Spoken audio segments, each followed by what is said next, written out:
Bueno, sobre el sacramento del orden habría muchísimo que decir, pero igual tenemos el problema de siempre, ¿no? La falta de tiempo, entonces va a haber que resumir un poco. El sacerdocio es una institución que existe desde la antigüedad. Ya desde que salieron nuestros primeros padres del paraíso, los descendientes de Adán y Eva ya sintieron la necesidad de ofrecer sacrificios a Dios. Ahí tenemos un sacrificio de Caín y de Abel, por el cual Caín quedó con envidia y mató a Abel. Pero después vemos que también Noé, después de haberse visto libre de la muerte en el diluvio, ofrece a Dios un sacrificio en un altar en agradecimiento. Y Abraham varias veces en varios altares ofreció sacrificios a Dios, porque en la época patriarcal era el jefe de familia o el jefe del clan el que hacía el papel del sacerdote, que después fue cambiando. En las religiones paganas siempre también hubo un sacerdote, solo que había como que dos tipos de religiones de las paganas. Unos que recurrían a Dios más que nada pues para que la cosecha me vaya bien, para tener salud, para librarme del hechizo que me echó el otro, que se fijaban más en las cosas concretas, aunque creían en la vida eterna.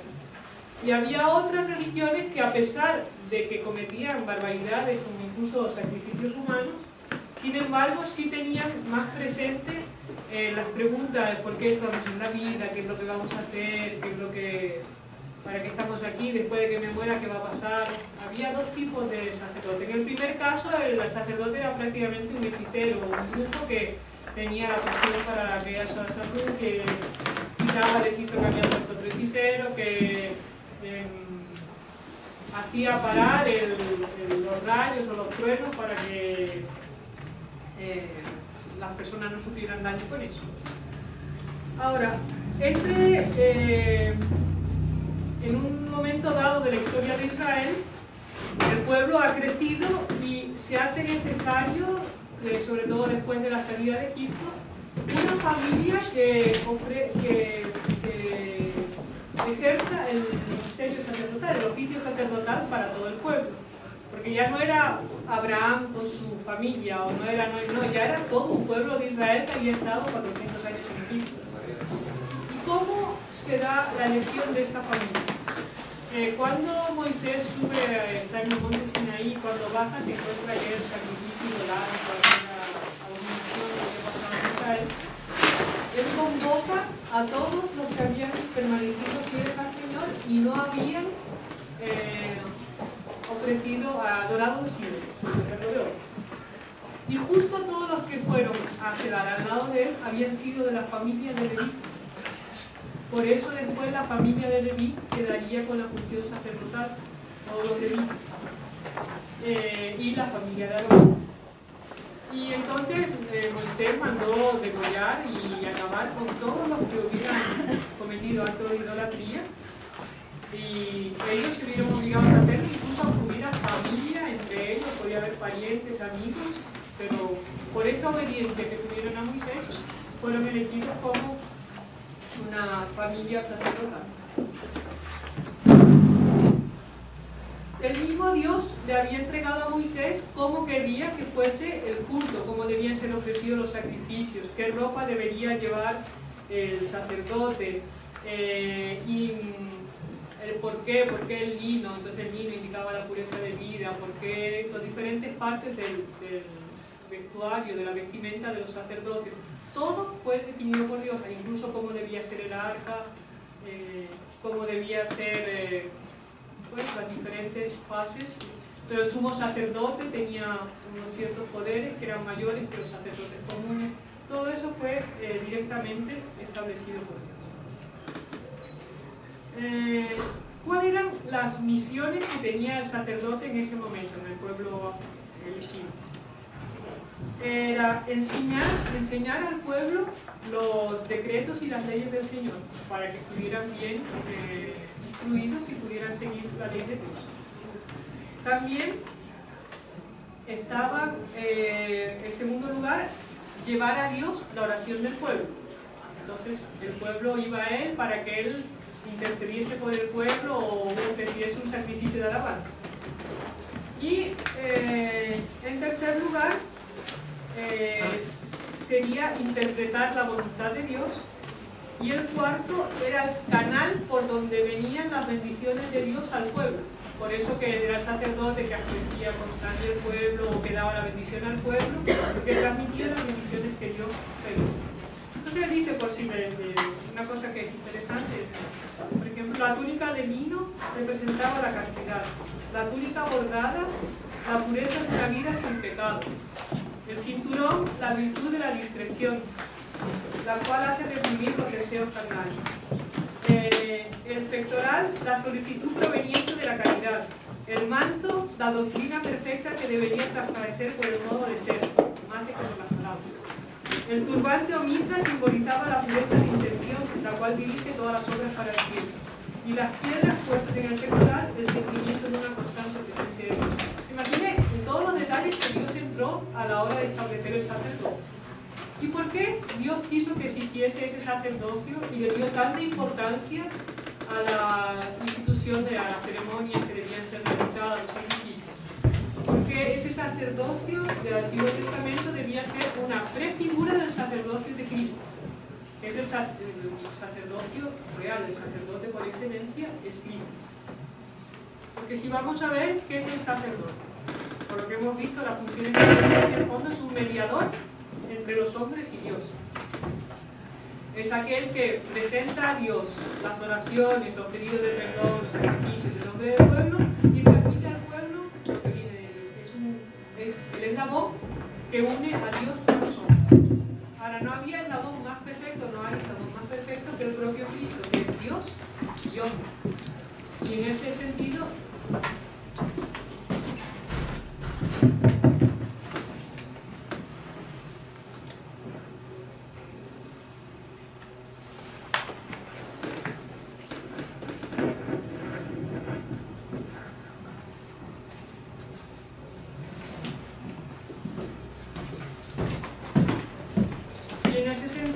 es el eslabón que une perfectamente el cielo con la tierra, Dios con los hombres. Es un Dios que se hace hombre para ser sacerdote. De hecho, la misión principal de Cristo, la razón por la cual Él se encarna es para ser un sacerdote que medie entre el pueblo y Dios. Y Él va a ser sacerdote y víctima, cosa que es solo Él que es sacerdote y víctima. Son todos sacrificios, tanto del Antiguo Testamento como en las religiones paganas, nunca había eso. A veces había víctimas humanas, pero eran otros, no era el propio sacerdote que se inmolaba. Ahora, él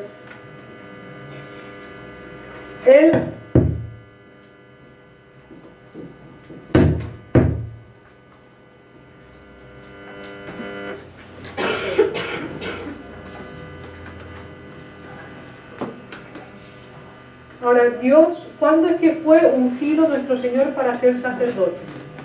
Nuestro Señor fue ungido para ser sacerdote en el mismo momento en que Nuestra Señora dijo: hágase en mí según tu palabra. Con el fiat de María, Cristo se encarna y en ese preciso momento Él es ungido sacerdote. Y por tanto, si María es madre del sacerdote por excelencia, María es madre de los sacerdotes. Porque todos los sacerdotes son sacerdotes por su participación con Cristo. Ahora nosotros vemos en el sacramento del orden una función más social, porque el bautismo, la confirmación, la penitencia, la Eucaristía, la unción de los enfermos, son sacramentos destinados al individuo. Es una persona, puede ser que se bauticen 30, pero digamos que la gracia del bautismo la recibe aquella persona. ¿Sí? Eso es una función para beneficiar a uno. En cambio, el orden sacerdotal tiene una función social porque provee a la sociedad, en cuanto a sociedad religiosa, de hombres que sean capaces de transmitir la gracia de Dios a través de los sacramentos y la predicación de la palabra. Entonces es la misión del sacramento es una misión, digamos, llevada a la sociedad, una misión de gobierno de la sociedad.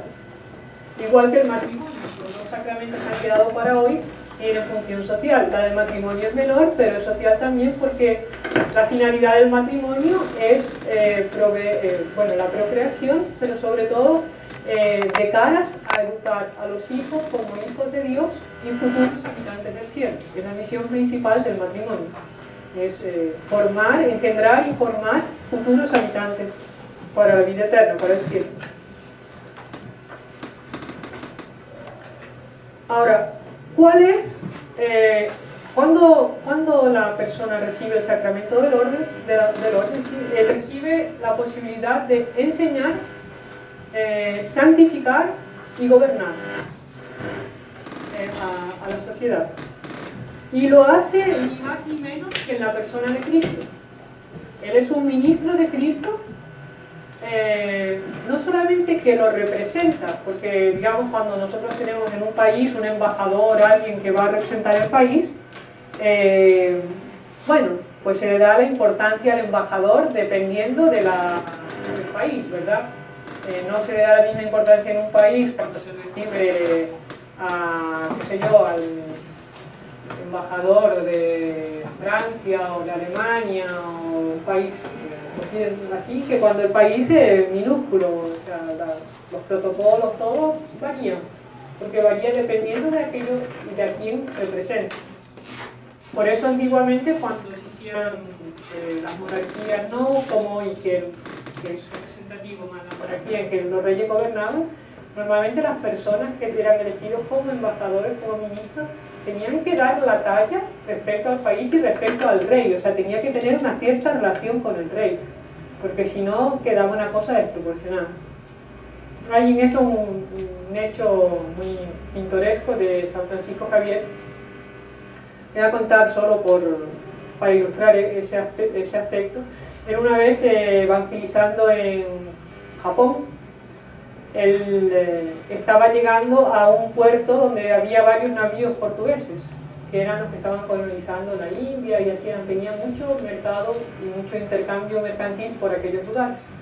Y los portugueses eran muy devotos de San Francisco Javier, porque todos sabían que era un santo, que había resucitado no sé cuántos muertos, que, en fin, que había hecho una serie de milagros que no son comunes, todo el mundo lo reconocía como santo.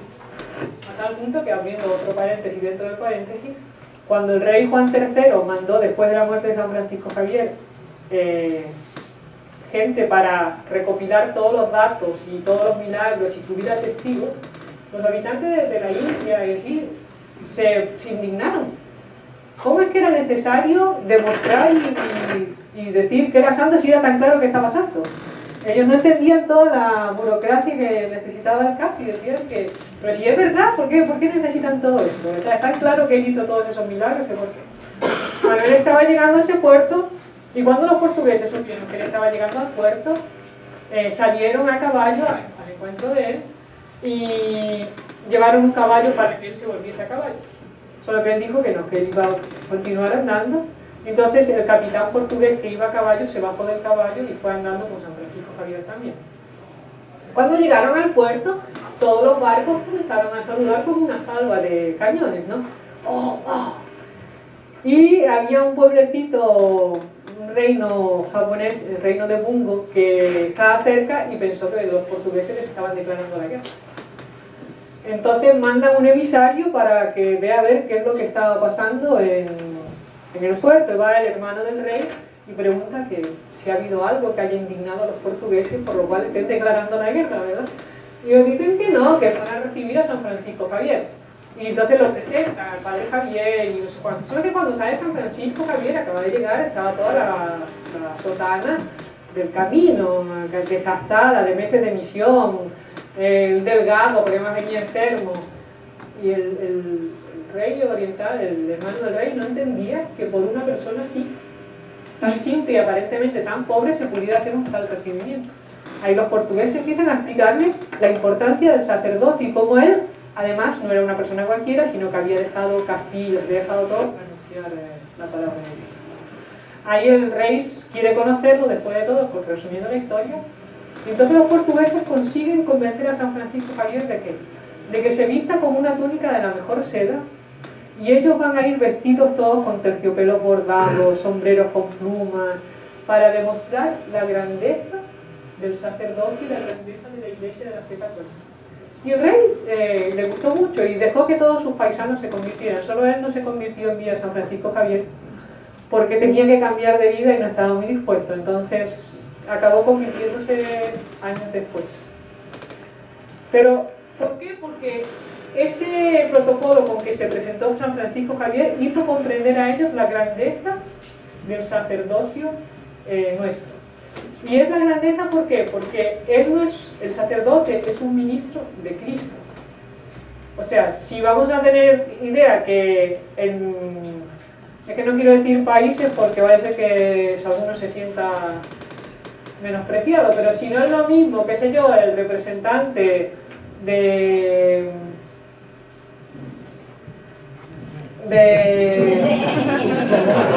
qué sé yo, Morumbí, que el de San Pablo, pues ¿qué quiere decir entonces ser ministro de Cristo?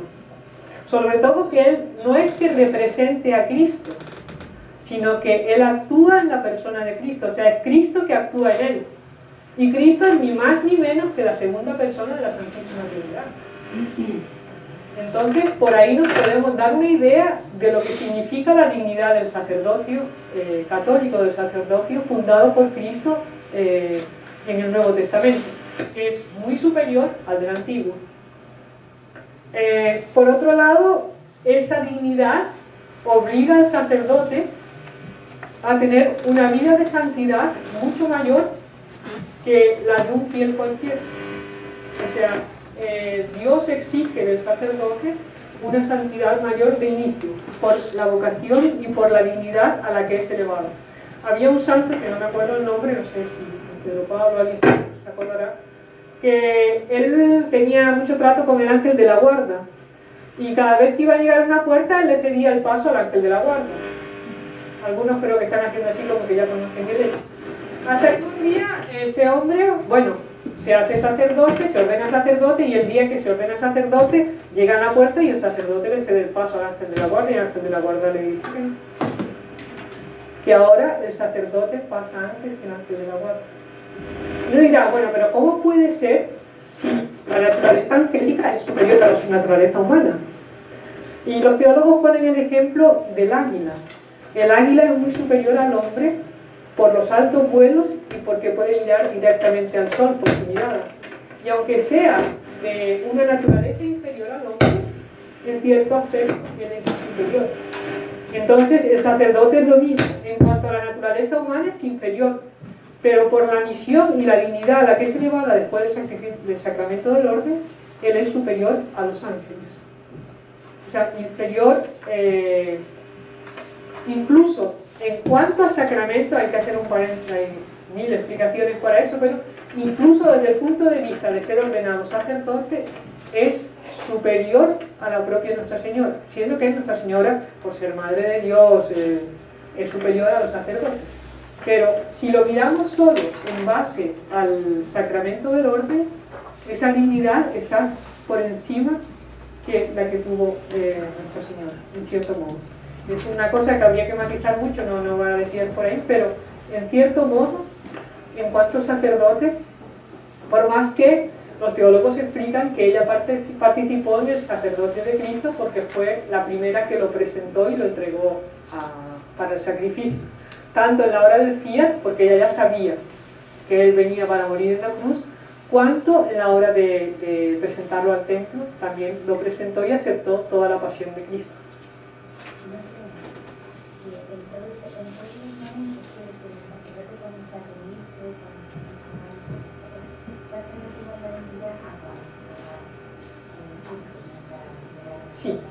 Sí, en cuanto tal, incluso porque como vamos a ver un poco más adelante, el sacramento del orden confiere un carácter, imprime carácter en el alma del sacerdote. Ese carácter no desaparece ni en el infierno.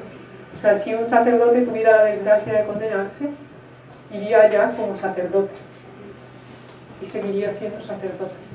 Entonces el sacerdote, por por ser sacerdote, merece un respeto de todos nosotros en cualquier momento. Desde cuando está tomando un vaso de agua hasta el momento supremo de la celebración de la Santa Eucaristía, que es la misión principal del sacerdote, celebrar el misterio eucarístico. Independientemente de la virtud del sacerdote. Por ser sacerdote merece ese respeto. Ahora también, además de tener en cuenta a quién representa un ministro, para ver su importancia hay que saber qué bienes administra, ¿verdad? No es lo mismo administrar los bienes de la casa de uno que la persona que tiene que administrar los bienes de un país o una gran empresa. Tiene una dignidad, tiene una responsabilidad superior la persona que gobierna, por ejemplo, los intereses, la economía de un país, que no digo el oficio, no digo la persona, ¿está bien? Que aquí podemos entrar en eso. No digo la persona, el oficio de gobernar, de regir la economía, el dinero de un país es superior al que tiene una persona que está gobernando su propio dinero. Ahora, ¿cuáles son los bienes que administra el ministro de Dios? Son los sacramentos. Ahora, ¿hay algo más valioso que los sacramentos en la faz de la tierra? Por el bautismo la persona se hace hijo de Dios, recibe la gracia divina. No hay bien superior a eso. Por la penitencia recupera la gracia que perdió. Por la Eucaristía se alimenta del propio Cristo, o sea, el sacerdote está distribuyendo el propio cuerpo, sangre, alma y vida de su Señor Jesucristo. En la unción de los enfermos, como veíamos el otro día, si la persona tiene verdadero dolor de sus pecados y un verdadero deseo de haber alcanzado la santidad a la que quería y que no llegó, el sacramento le restituye todas las gracias, incluso aquellas que no recibió por no haber sido fiel. Pero imagínense, todo eso está en manos del sacerdote. Y si no hubiera sacerdote, no tendríamos nada de eso a nuestra mano. Porque ¿quién iba a celebrar la misa? ¿Quién nos iba a confesar? ¿Quién nos iba a dar la unción de los enfermos? No tendríamos nada. Entonces, por ahí vamos a ver la importancia también del sacerdote, en cuanto ministro de Dios, en cuanto distribuidor de los sacramentos y de la palabra de Dios. Ahora, ¿por qué se llama sacramento del orden? ¿Qué significa? La palabra orden viene de la palabra ordo en latín y significa, se usaba en el latín antiguo para designar las diversas clases sociales. Entonces la Iglesia lo escogió para significar la categoría o grupo de personas que tienen preeminencia en la comunidad cristiana, que son la jerarquía eclesiástica, los diáconos, los sacerdotes y los presbíteros. Bueno, y claro, ahí entran todos los grados superiores. Ya el cardenal no es un grado superior en el sacramento del orden, es un título no es especial. Por tanto, el orden, en ese sentido, la palabra orden se puede referir en cuanto a la Iglesia, en cuanto a jerarquía eclesiástica, en cuanto a sociedad. Pero también se refiere al sacramento que hace que la persona alcance esa pertenencia a esa clase social, a esa jerarquía, que es el que estamos tratando ahora, el sacramento del orden. Y también se le llama orden a los poderes que el sacramento confiere, que son el enseñar, el santificar y gobernar.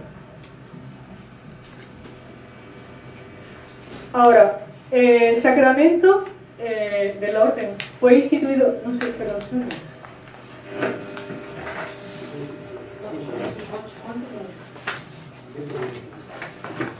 bueno, entonces, el sacramento de la orden, como todos los sacramentos, fue instituido por nuestro Señor Jesucristo. Pero que nuestro Señor Jesucristo instituya un sacramento no significa propiamente que Él vaya a todos los detalles de la ceremonia, como sí ocurrió en el caso del Antiguo Testamento. En el Evangelio, en las Escrituras, lo único que consta es que Él, de entre sus discípulos, seleccionó a 12 para ser sus apóstoles, que les dio una misión especial de enseñar, como está en el Evangelio de San Mateo al final, que les dio el encargo de celebrar la Eucaristía en su nombre, como hizo en la última cena, que le dio el poder de perdonar los pecados, como fue en su resurrección cuando sopla el Espíritu Santo, como vimos también al ver el sacramento de la penitencia. Y desde la época de los apóstoles se viene haciendo por una imposición de manos. O sea, realmente el único gesto necesario e imprescindible para una ordenación sacerdotal es la imposición de las manos sobre el ordenado, sea diácono, sea sacerdote o sea obispo. El resto de los ritos que hay tienen un simbolismo dentro de la Iglesia, pero son puestos por la Iglesia y pueden variar de acuerdo con el tiempo o con la... Igual que el ayuno eucarístico, la Iglesia lo puede variar, hubo un tiempo en que era desde las 12 de la noche, otro que eran 3 horas antes y ahora 1 hora antes. Pues los otros, la entrega del libro de los evangelios, por ejemplo, a la hora de ordenar, o los diferentes... Y también la unción de las manos. La unción de las manos también debe ser metido en el sacramento.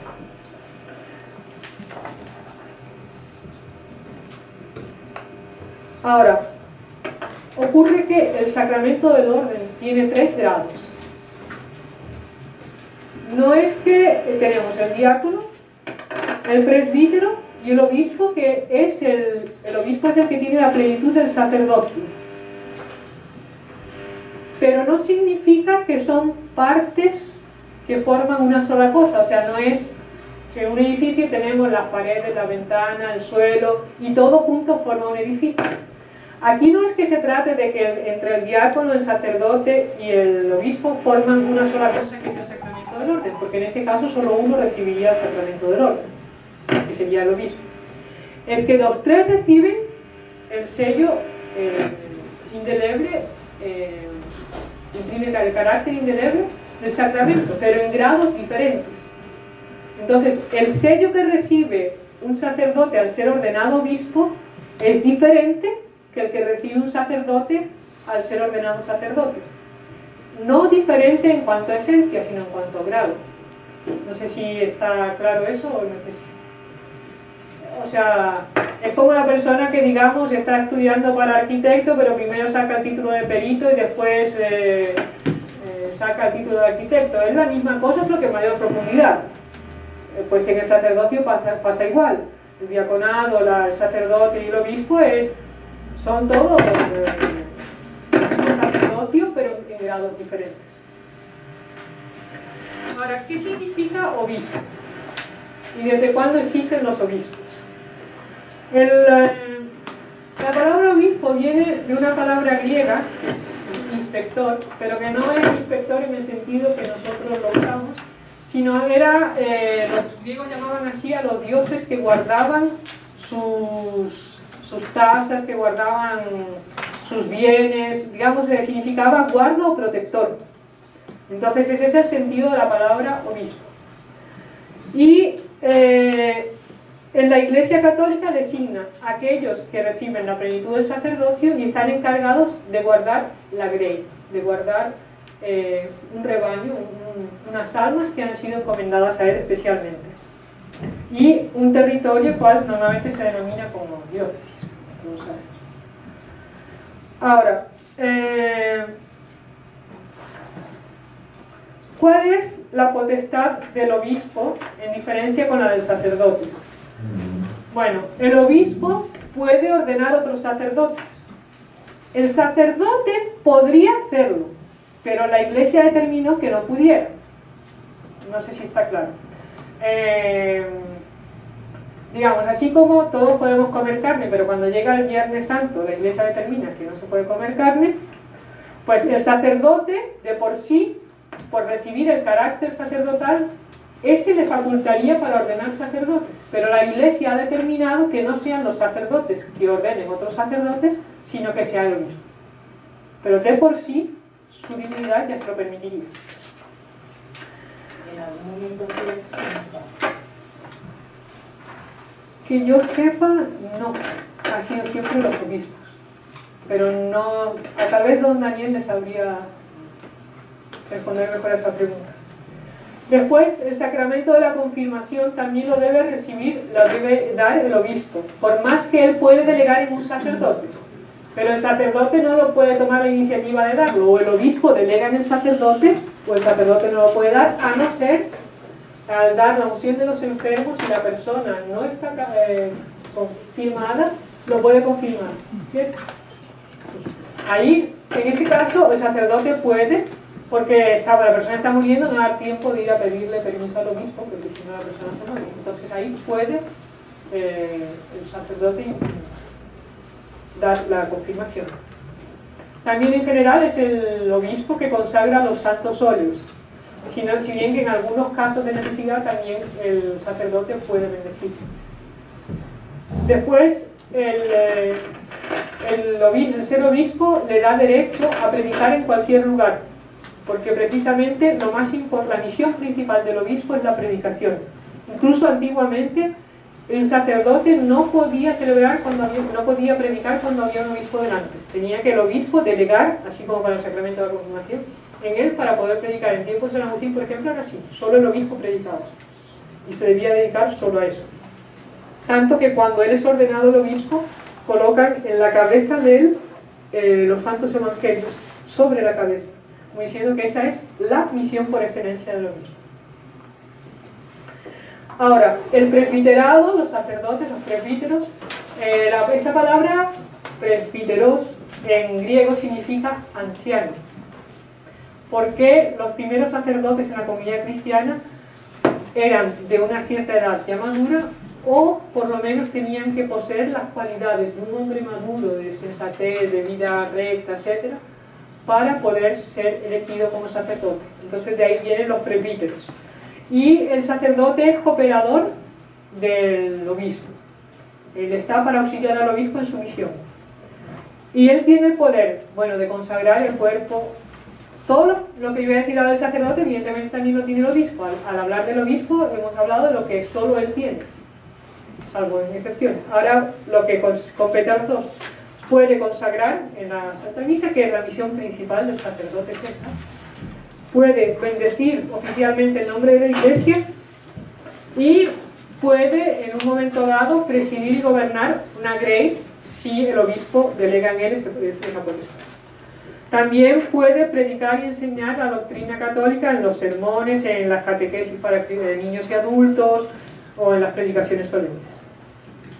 Y administrar los sacramentos que no requieren que sea un obispo el que lo haga, o sea, todos los demás, el bautismo, penitencia, Eucaristía, unción de los enfermos, la confirmación y el matrimonio. Y el diácono también recibe un carácter indeleble en el alma cuando es ordenado diácono, y fue el Concilio Vaticano II que lo incluye dentro de la jerarquía eclesiástica. Y la palabra diáconos significa servidor o ministro, y están para asistir al sacerdote o al obispo, dependiendo en algunas funciones litúrgicas o también de pastorales. Ahora, a los diáconos se les imponen las manos no para el sacerdocio, sino para el servicio. De ellos no se habla todavía como sacerdos, como sacerdotes, aunque reciben el carácter sacerdotal. Ellos pueden servir al sacerdote junto al altar, administrar el bautismo solemne, que es el ministro ordinario del bautismo, sería el diácono, reservar y distribuir la Eucaristía como ministro ordinario, llevando el viático a los enfermos y dando la bendición con el Santísimo, predicar en la iglesia con las debidas licencias y asistir al matrimonio, porque digamos no es el sacerdote que hace el matrimonio, pero si asiste al matrimonio, cuando no hay sacerdote también lo puede hacer. Después tenemos los ministerios menores, que no vamos a entrar porque no forman parte de la orden sacerdotal y el tiempo se nos va. Bueno,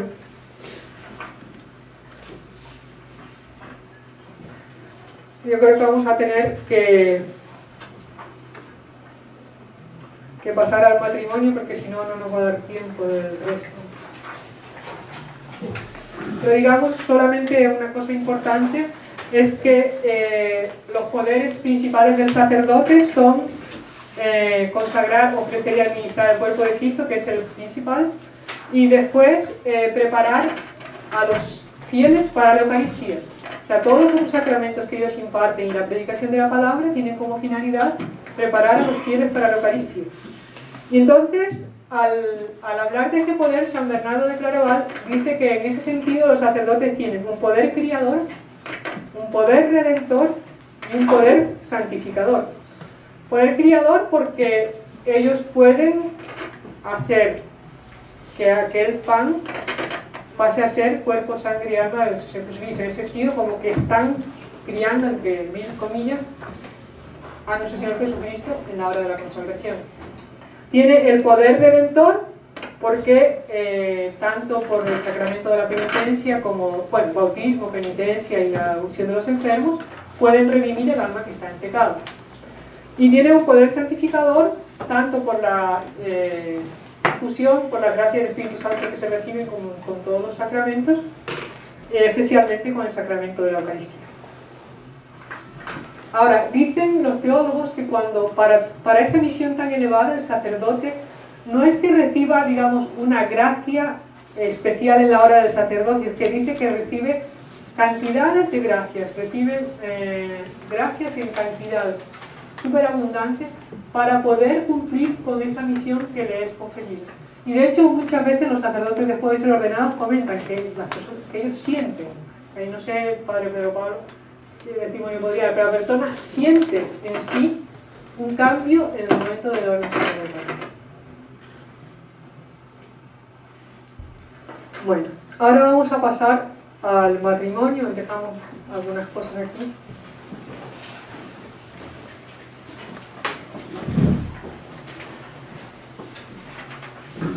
Para hablar un poco en qué consiste el sacramento del matrimonio, porque si vamos a ver que el matrimonio existió desde siempre, desde que Dios creó a Adán y Eva, les dijo crecer y multiplicados y que fueran lo que Dios ha unido, que no se separe el hombre, y diría después nuestro Señor respecto a esta unión, ¿no? Le dio la misión de formar, digamos, una familia, crear una familia, crear hijos de Dios.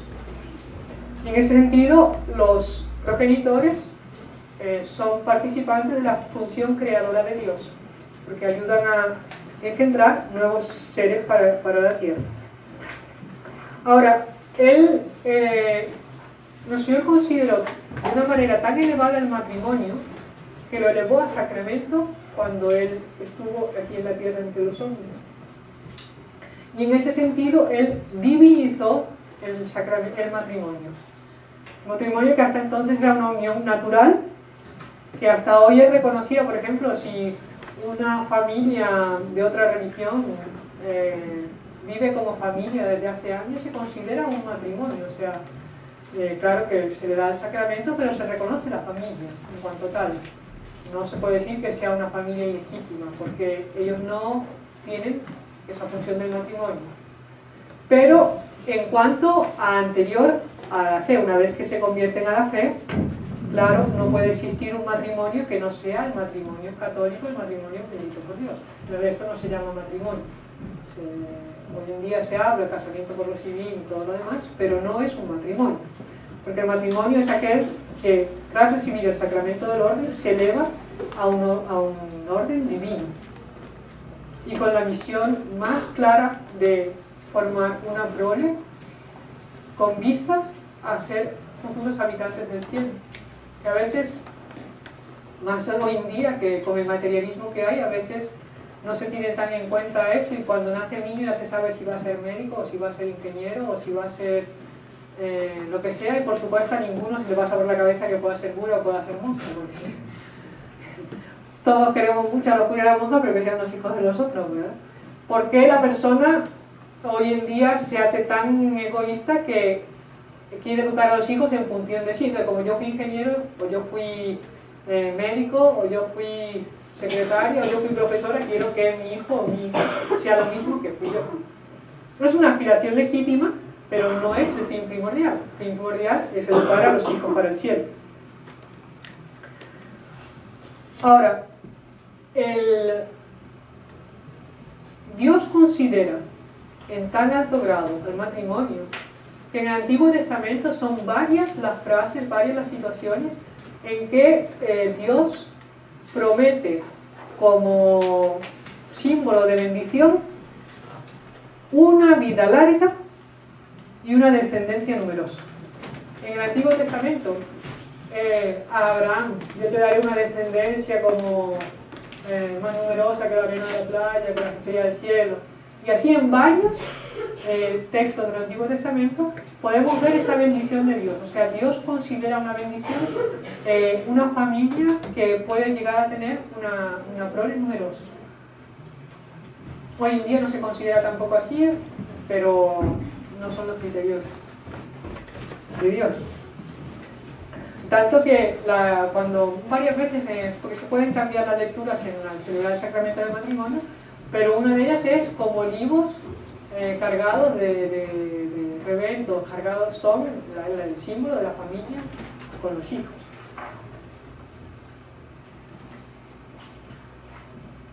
Ahora, ¿qué significa la palabra matrimonio? Viene de matris munium, o sea, munus de madre, oficio de madre. De ahí viene la palabra matrimonio. Porque la mujer se casa principalmente para ser madre. Igual que el hombre se casa principalmente para ser padre. Pero quien se dedica normalmente, bueno, menos hasta hace cierto tiempo era así, a la educación de los hijos, normalmente es la madre. O era la madre, por lo menos. Sí, aunque la madre trabaje, realmente se va a ocupar más, más directamente. Pero antiguamente, que se quedaba en su casa, ella era la que tenía más contacto con los hijos y por tanto era la que más desempeñaba esa parte del oficio. Y Santo Tomás dice que aunque el padre, en cuanto cabeza de familia, tiene una dignidad mayor, pero en cuanto madre, como en cuanto educadora de los hijos, tiene un papel más importante la madre. Y bueno, podemos ver en la historia de la Iglesia varios santos que realmente se han caracterizado dentro del matrimonio, han alcanzado la santidad. Y tenemos a San Fernando de Castilla, es muy santo, pero no fue el que se dedicó a educar a los hijos, porque de la labor que le correspondía a la madre, se pasó la vida en un campo de batalla. Tenemos una Santa Mónica que va atrás, bueno, convirtió primero a la suegra y a todo, que era idólatra, después convirtió al esposo y después por fin convirtió al hijo. Pero su única fin era precisamente la santificación de su familia, era el deseo que ella tenía. Y tiene un origen, por un lado, divino en cuanto instituido por Dios y natural en cuanto a medio de la propagación de la especie humana, pero como sacramento la persona al recibir la bendición del sacramento recibe las gracias que le van a ayudar a llevar la cruz. Que hay en algunos ritos, no me acuerdo si era lituano o letonio, una vez, José comentó, me acuerdo, antes del ABC, que había un pueblo en el que cuando una pareja se casaba, el sacerdote le regalaba una cruz, porque habían encontrado su medio de santificación.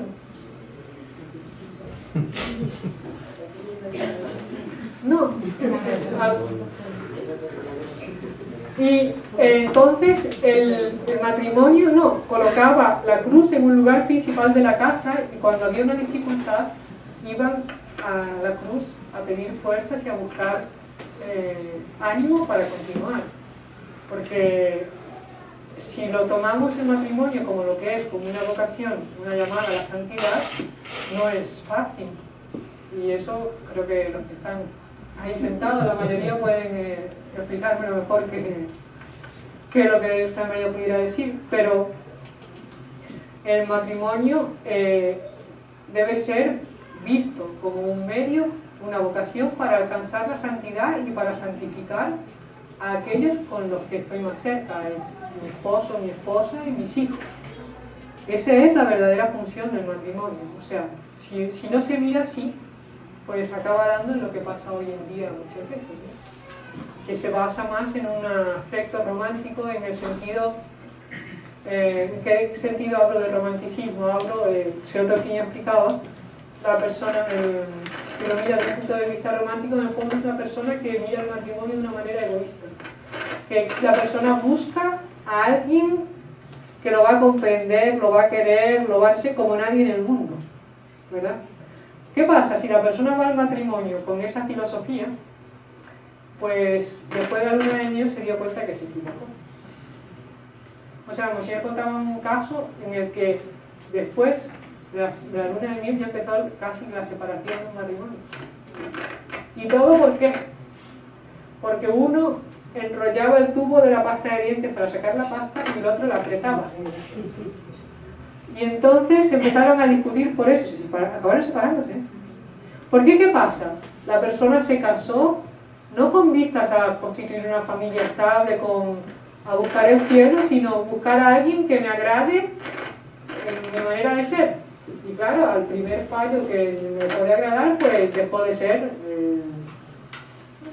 la media naranja, no existe, entonces va a buscar otra media naranja. Y con eso vamos que a veces son varias medias naranjas y ninguna da cierto, porque no hay dos almas iguales y por tanto ninguna va a ser exactamente igual que la que le toca a uno. Pero me están diciendo que ya es el tiempo. Bueno, entonces hay que decir que el ministro del matrimonio son los propios cónyuges, los que se van a casar, y el sacerdote apenas es un ministro que está allí representando a Dios como testigo del matrimonio. Pero esa es la persona que uno, en el momento en que un contrayente dice sí quiero y el otro dice sí quiero, ahí está realizado el matrimonio. Y ese matrimonio es válido desde que haya concluido con todas las condiciones necesarias para un buen matrimonio. Habría que aclarar que en ese sentido el divorcio es uno de los mayores prejuicios que hay contra el matrimonio en cuanto a la finalidad que tiene. Porque si la finalidad es crear una familia, es educar unos hijos, el hecho de una familia que se rompe atrás de la otra, como Benito XVI, cuando era Papa reinante, él acogió a los obispos de Brasil y decía: el problema de las familias en Brasil no es falta de padres, es sobra de padres, exceso de padres. Porque ¿qué pasa? Usted pregunta: ¿cuántos hermanos sois? Por parte de madre somos tantos, por parte de padre tengo tantos, y de padre y madre somos tantos. Eso cuando no se repite. Y eso da una desestabilización incluso para el propio hijo y una dificultad enorme en crear esos hijos en una vida para el cielo. Si el padre o la madre no son capaces de un sacrificio, verdad que hay circunstancias que exigen una separación, que no es lo mismo que un divorcio. Pero ese querer romper el vínculo familiar, hacerlo descartable como los vasos y los platos, pues es uno de los mayores peligros que tiene el matrimonio en cuanto célula, no algo de la sociedad. Y sobre la anulación, bueno, creo que todos los que están aquí lo saben, pero cuando la Iglesia declara nulo un matrimonio, no quiere decir que anule el matrimonio, quiere decir que declara que nunca hubo matrimonio.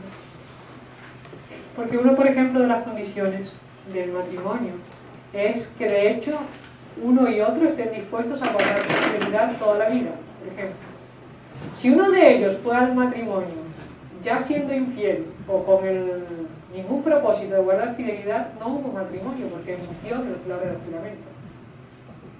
Entonces, cuando ahí la Iglesia no es que anula el matrimonio, es que declara que nunca hubo. Porque si consiste en ese juramento y el juramento es falso, no hubo. Entonces, no es que la Iglesia se dedica a anular los matrimonios, él declara que por ciertas condiciones en su momento no hubo.